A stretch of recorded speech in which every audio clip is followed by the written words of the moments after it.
bonjour à toutes et à tous, bienvenue dans notre émission. C'est déjà la troisième émission, donc c'est formidable. Donc cette émission, on va faire ce débriefing du dernier tutoriel. Aujourd'hui, on a peu de monde du fait peut-être de la date et de l'horaire, donc il ne faudra pas hésiter de nous faire remonter les informations pour qu'on essaie d'améliorer tout ça. Donc, je vous représente l'équipe. Donc, on a Patrick qui va nous donner tous les éléments et tout ce que vous voulez savoir sur le son. Vous n'avez pas osé demander, il va tout vous dire. Notre ami Norbert qui va donc vous relayer pour vos questions. Vous allez pouvoir poser des questions, les écrire et Norbert va pouvoir relayer. Donc, à toi Norbert. Oui, bonjour à ceux qui se connectent. Donc ça monte tout doucement. Effectivement, en ce beau samedi, le week-end de l'Ascension, c'est peut-être pas forcément une date propice à ce qu'on se connecte. Mais bon, il faut, comme tu l'as souligné Alain, c'est quand même une belle réussite parce que pour ce deuxième tuto sur le son en reportage fait par Patrick, il y a quand même eu plus de 500 vues à ce jour et c'est peut-être pas fini. Donc voilà, donc c'est quand même sur 1000 abonnés, voilà, c'est quand même une belle performance. Donc c'est la preuve que quand même on est tous vraiment désireux de pouvoir monter en compétence au niveau de la prise du son et de la post-production, montage, mixage son, pour améliorer nos films. Donc là pour l'instant, je pense que les questions vont arriver tout doucement. Par contre, Patrick, donc par rapport à ton PowerPoint sur le son, de prise de son en reportage, Bertin Sterkman avait posé des questions par Internet notamment, et il voulait savoir, donc première question, quel était l'intérêt d'une prise de son middle side pour toi? C'est une prise de son dite vulgairement MS. MS. Donc ce type de prise de son, c'est de la fausse stéréo. Donc il y a des micros qui existent avec deux capsules ou deux micros superposés de façon à avoir un micro qui est le M, qui est le middle, celui du milieu, qui va être soit un cardioïde, soit même un omni, c'est possible, et le deuxième micro qui est un bidirectionnel qu'on appelle S ou side. C'est un système intéressant parce qu'il est compatible avec la mono parfaitement, et le stéréo se fait par matrissage. On va le voir tout de suite, le matrissage. Et donc c'est très utilisé en cinéma, en télévision, mais jamais en musique, parce que c'est pas de la vraie stéréo. On utilise même en cinéma un système qui est double, qu'on appelle le double MS, c'est-à-dire la même chose que ça, mais dans l'autre sens, vers l'arrière. Alors le matrissage peut se faire soit avec l'enregistreur, il a à ce moment-là une position pour dématricer, de façon à pouvoir entendre correctement la prise de son, parce qu'on enregistre sur deux canaux de base, donc il y a un canal, le gauche, souvent on va mettre le micro du milieu, et sur le S, on va le mettre sur le canal droit. Donc il y a des systèmes qui existent avec tout ça intégré. Pour un système de montage, soit un mélangeur, alors on va mettre le micro M, on va le mettre au milieu sur le panoramique. Ensuite, on va prendre le micro S sur le côté, on va le mettre au niveau bien sûr qu'on veut, et on va le mettre du côté gauche. Alors après, on va utiliser un système qui permet d'inverser la phase sur l'autre côté, de façon à le balancer sur la droite. Et à ce moment-là, on a tout simplement l'impression d'avoir un son qui est bien au milieu, au niveau de la parole, parce que c'est bien pour la parole, et une ambiance qui est sur les côtés. Et cette ambiance sur les côtés, elle est réglable, bien sûr, d'une manière très simple, avec nos deux petits potentiomètres, que l'on peut coupler, et on va pouvoir réduire plus ou moins cette impression d'ambiance stéréo. Voilà. Voilà le MS. Alors, avec ce type de prise de son, ce type de micro, si par exemple on est en pleine rue, qu'on enregistre quelqu'un qui commence à parler et qu'une voiture ou un camion passe avec un son, donc alors normalement dans les caméras quand elles sont toutes automatiques, malheureusement tout baisse. Donc oui, ça tout baisse. Voilà. Donc avec ce type de prise de son, est-ce qu'on peut, après sur le logiciel de matrissage, pouvoir rétablir les choses, avoir la voix à un bon niveau et baisser les ambiances? Alors il faut déjà qu'au départ, la voix, on la prenne correctement, hein, qu'elle ait de la présence, la voix. Il ne faut pas qu'elle soit noyée dans le bruit de la rue. Et effectivement, après, à la post-prod, on va pouvoir baisser en même temps ces deux canaux ici, et qui vont diminuer l'ambiance. L'ambiance qui est prise par le micro en 8, le micro S.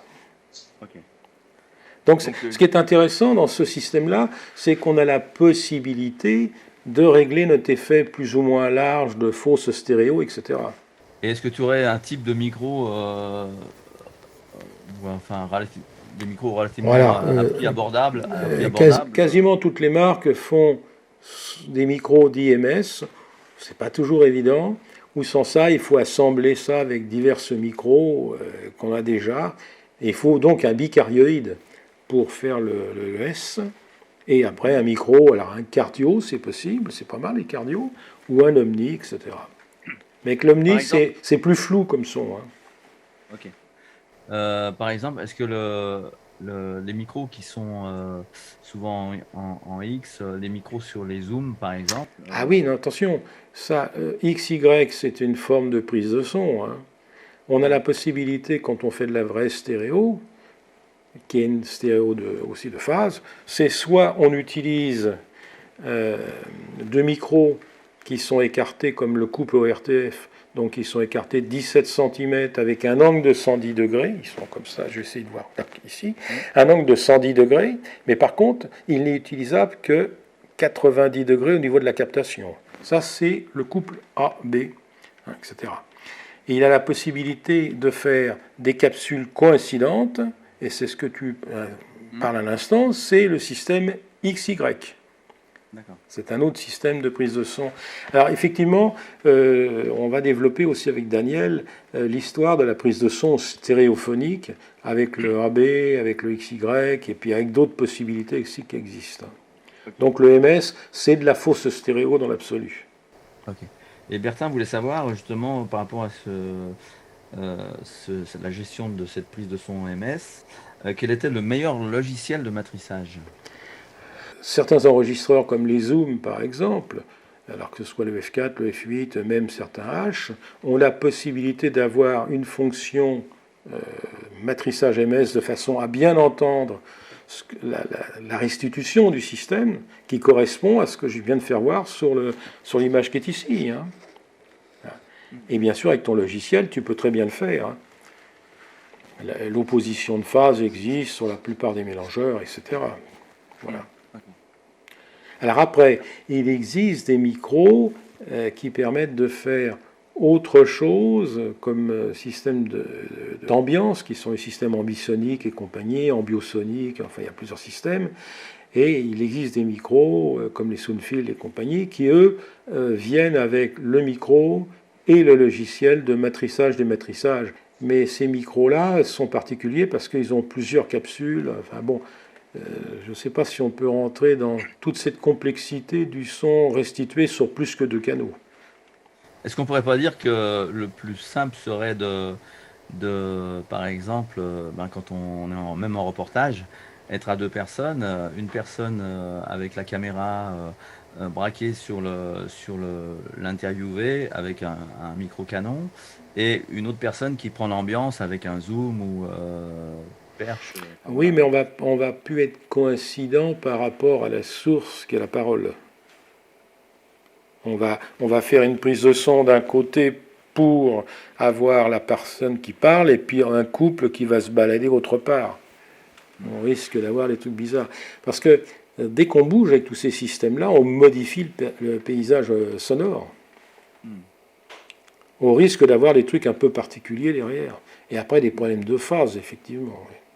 Ça se met sur une perche, c'est assez lourd pour certains systèmes. Hein. Et surtout son extérieur, on est obligé de mettre une bonnette par-dessus, la cage, les poils et tout le zimbrec, ça pèse très lourd. Mais il faut quand même pointer sur la personne qui parle. Le but étant de combiner les canaux d'un côté en phase et l'autre côté en opposition de phase. Donc quand on est un peu tout seul et qu'on n'a pas Un forcément... peu tout seul, alors il y a des caméscopes où il y a une position MS dessus. J'avoue qu'à éviter tout ça si on ne sait pas maîtriser. Le mieux, c'est de placer un micro cravate sur l'interviewé et prendre l'ambiance avec le micro du caméscope. Voilà, ça c'est déjà pas mal parce on va avoir l'intervieweur qui est dans l'axe et dans le même axe, on a nos deux micros stéréo. Mais c'est possible que si le caméscope permet d'enregistrer 3 canaux. Sinon, il y a les petits micro Rode, Wireless Go. Chaque émetteur peut enregistrer à une carte interne, enfin une mémoire interne pour enregistrer. Bien sûr. Donc en ce moment-là, en mettant juste l'émetteur sur la personne qui parle, il y a une sauvegarde de ce qu'elle dit, qui est relativement propre. Et à ce moment-là, on peut ne pas brancher le récepteur sur, si je ne me trompe pas, le récepteur sur la on caméra. peut toujours jouer ça, effectivement. Voilà. On parlait aussi, pour revenir au système HF, de vérifier la légalité quand on va dans un pays, vérifier la légalité justement de ces systèmes HF. En France, les bandes de fréquence, on peut encore utiliser des micros.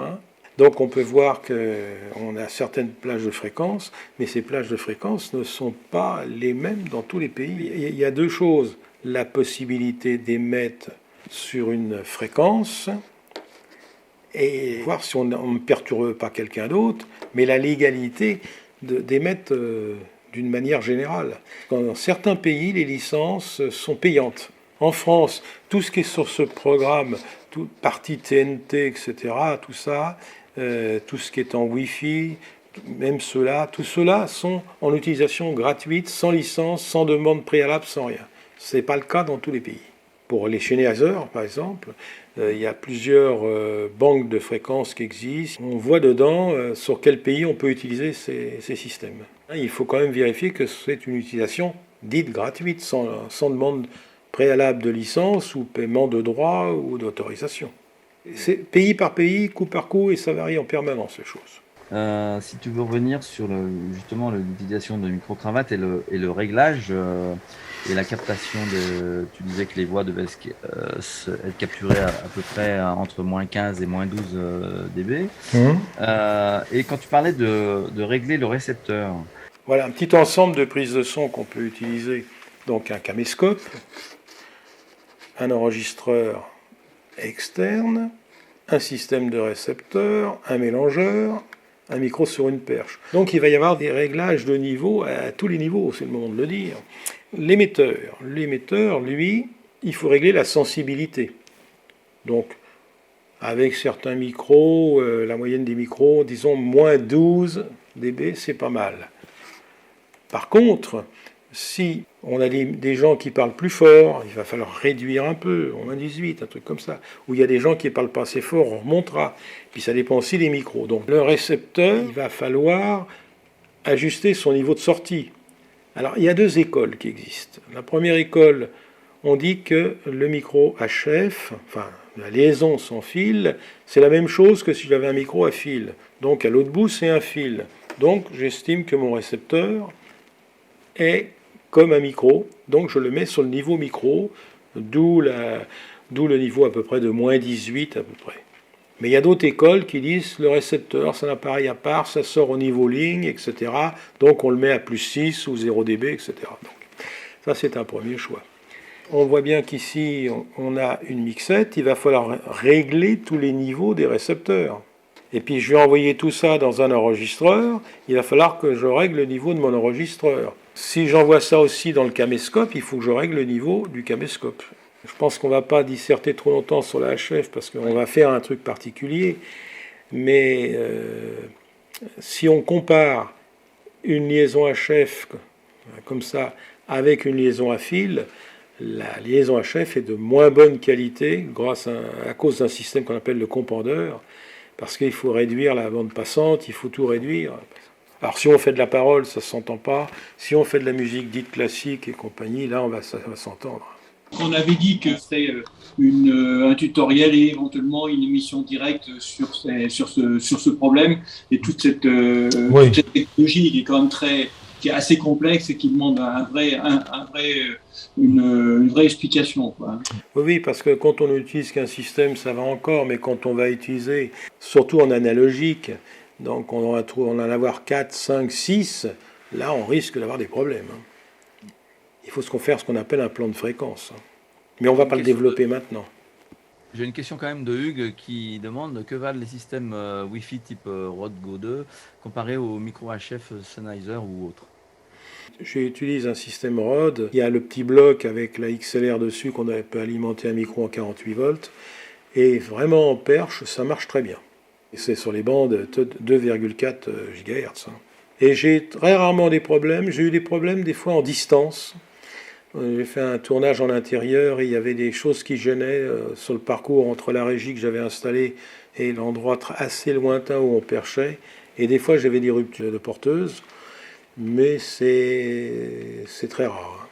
Alors c'est vrai que moi j'ai les Rode Go 2, effectivement ça dépanne, hein, c'est des bons petits micros. La liaison est bonne, hein, on a fait des essais. Ah oui. Alors il ne faut bien sûr pas qu'il y ait trop d'obstacles non plus, mais on a fait des essais à plus de 100 mètres, hein, ça fonctionne très bien. Mais c'est sûr que ce n'est pas un son d'une très très bonne qualité, mais pour nos réalisations, c'est quand même... Alors, effectivement, il faut quand même voir une chose, c'est quand on va faire du reportage, ces petits carrés Rode et compagnie, c'est vachement pratique. On peut interviewer quelqu'un, on le remet dans la pochette ici, pof, c'est bon, c'est fini, on peut interviewer. Et la petite bonnette, ouais.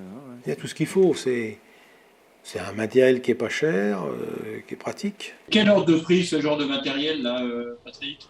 C'est dans les 300 €, un truc comme ça à peu près. Il en existe plein, les petits micros maintenant, sans fil.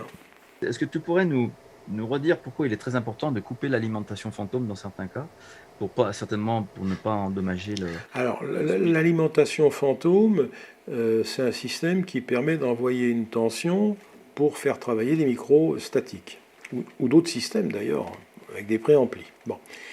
Donc le principe, c'est d'envoyer une tension identique sur les deux conducteurs qui acheminent la modulation, c'est le plus, et on se sert de la masse pour le moins. Donc il n'y a pas de problème d'inversion, ce qui n'est pas le cas d'autres systèmes d'alimentation. On ne va pas les développer. On envoie une tension dans le micro. Il a été prévu pour le micro. Si on envoie une tension dans un système comme un récepteur HF qui, lui, n'est pas prévu pour avoir de l'alimentation dessus, on peut, en fonction de la construction de l'appareil, on peut avoir des problèmes et de destruction de composants éventuellement. Est-ce qu'il y a des règles pour savoir, pour être sûr de ne pas faire de bêtises, de savoir si on envoie ou pas ce courant à la SQL? De toute façon, la règle est la suivante. On connecte le matériel sans mettre les alimentations en fonctionnement. C'est-à-dire que j'ai mon mélangeur, je vais connecter mes micros dessus, il sera à l'arrêt mon mélangeur. Ensuite, je le mets en fonctionnement. Bon, et je l'ai prévu avant, quand je l'ai conditionné, pour dire cette entrée, il y a du 48 volts et celle-là, il n'y a pas de 48 volts. Et pareil, pour éteindre. Pour éteindre, on baisse les niveaux, on coupe le système et puis ensuite, on arrête l'alimentation. Oui. Parce que par exemple, moi j'ai une petite carte son Focusrite, là où j'ai connecté mon micro sur lequel je parle actuellement. Et après j'ai les enceintes, les moniteurs derrière. C'est bien marqué, alors je me suis fait une étiquette, hein, c'est bien marqué de couper l'alimentation fantôme 48 volts avant de brancher le micro. Ah oui, c'est bien.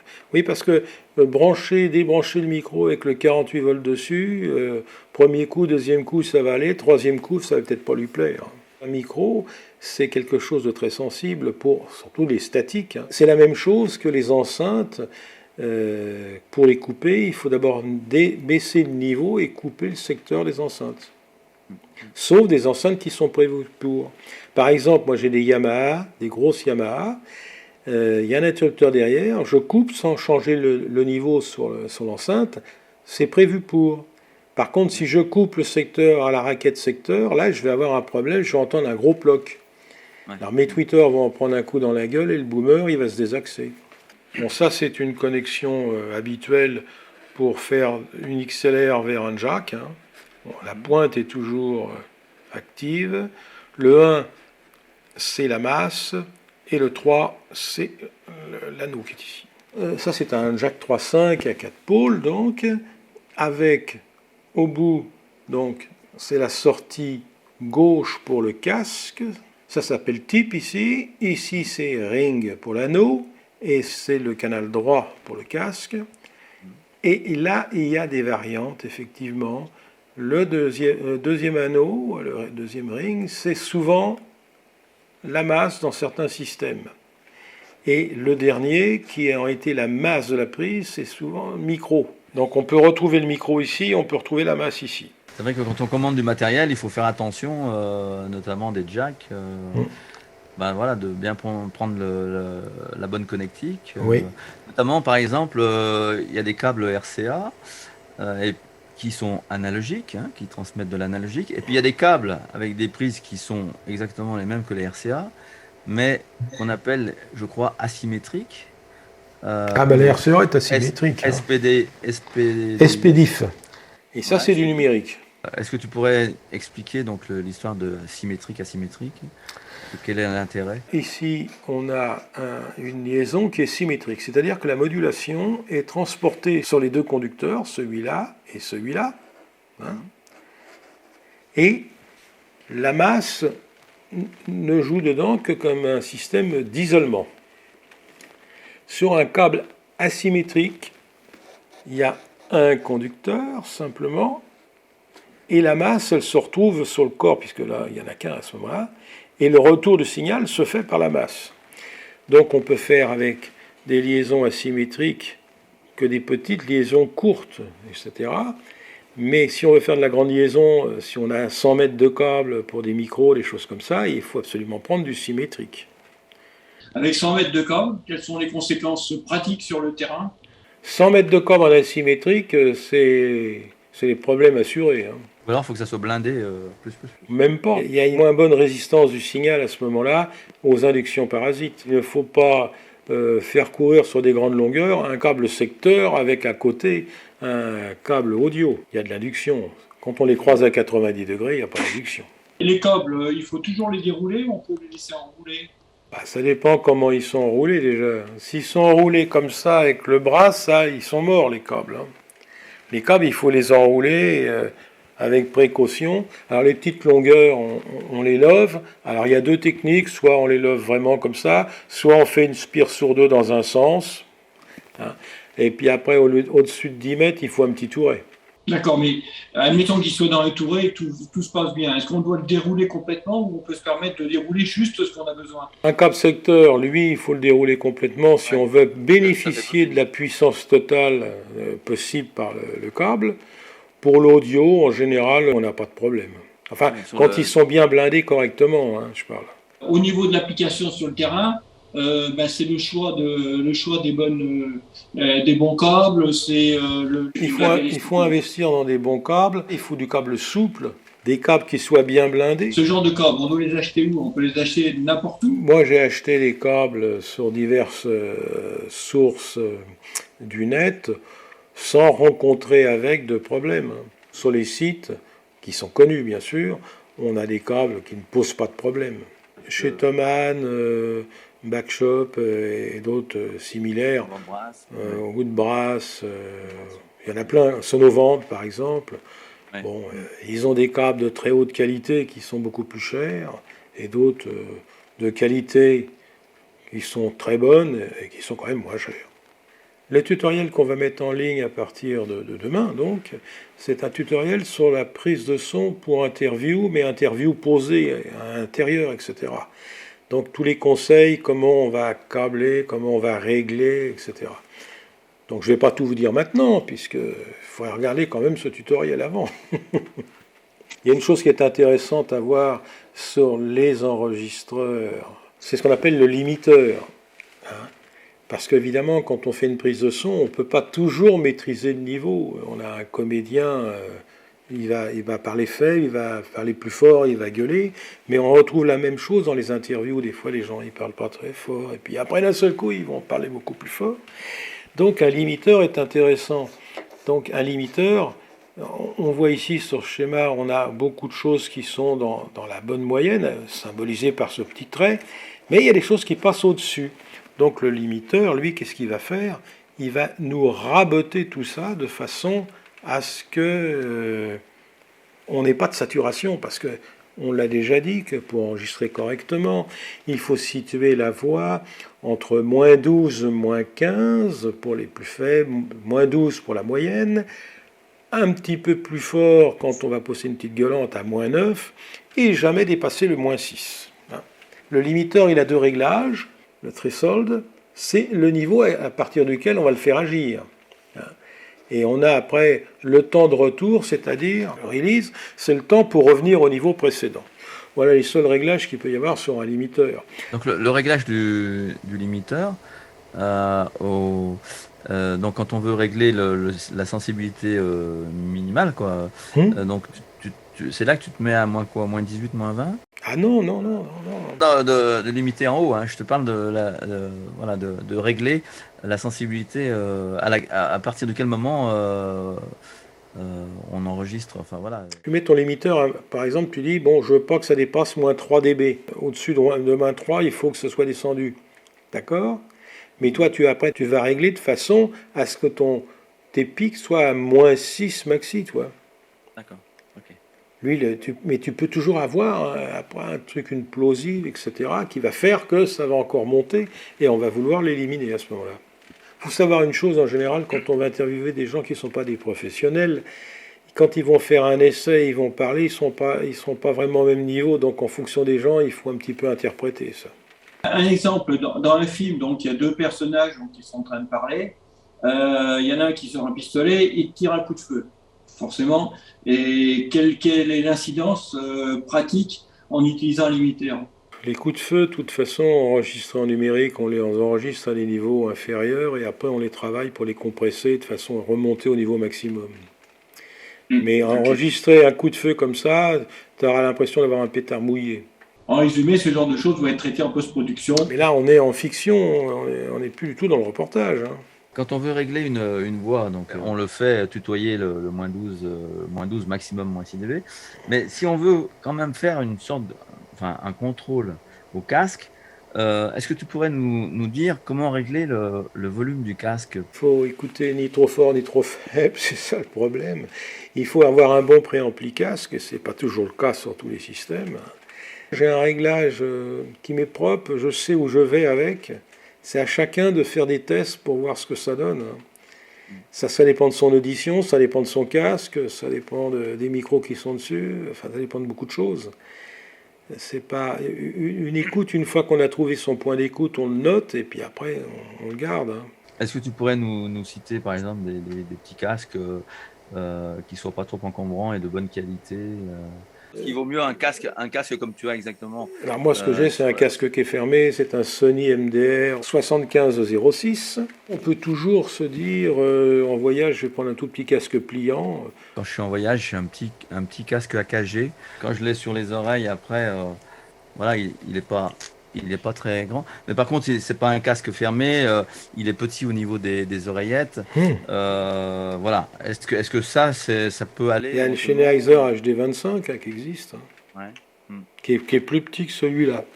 Il y a des casques qui sont vendus pour écouter de la musique et donc ils ont un renfort dans les basses pour avoir de meilleures basses. Est-ce qu'il y a d'autres questions, Norbert ? Apparemment, il n'y a pas d'autres questions. Donc, Bon, à la prochaine émission, prochain tutoriel, en espérant qu'on sera beaucoup plus. On essaiera peut-être de trouver un moment peut-être plus favorable.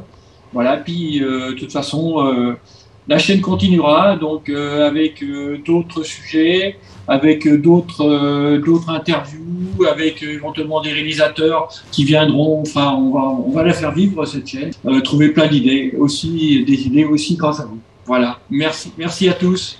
merci. Allez, au revoir. Bonne fin de week-end. Bonne fin de week-end.